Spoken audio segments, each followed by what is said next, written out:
Magandang umaga! Kumusta po? Narito po ulit ang update natin para sa lagay ng ating panahon ngayong umaga po ng September 14, 2025. Sa kasalukuyan po, ang LPA nating binabantayan ay nagdudulot pa rin ng mga isolated rains sa ilang bahagi ng Bicol Region, maging sa ilang bahagi ng Quezon at Batangas, habang ang habagat ay nakakaapekto na po ngayon dyan sa may Palawan dahil bahagya po na nahahatak ng LPA.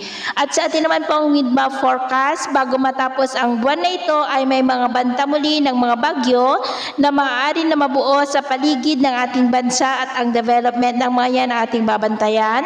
Kung may matutuloy po o hindi at ang susunod na bagyo ay tatawagin po sa local name na bagyong Mirasol.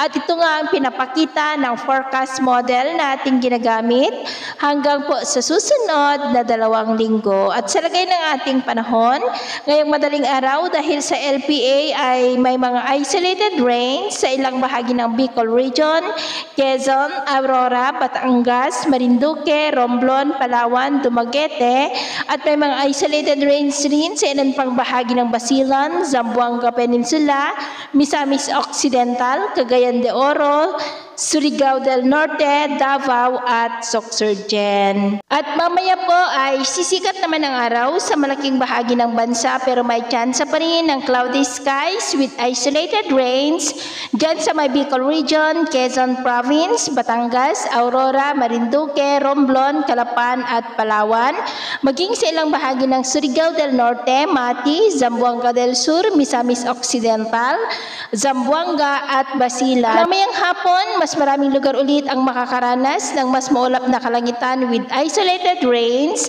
Kaya kung lalabas po tayo sa ating mga tahanan, ugaliin lamang po natin lagi ang magdala ng kahit na anong panangga natin sa init ng araw at proteksyon na rin po sa mga biglaang buhos ng ulan.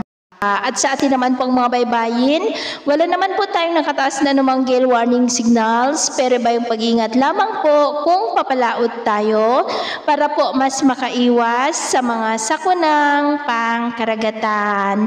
So, ito ang latest update natin sa araw na ito. At ako pumili si James na nagsasabing sa kahit na pagsubok po na darating sa ating buhay, huwag na huwag po tayong mawawalan ng pag-asa. Thank you and God bless.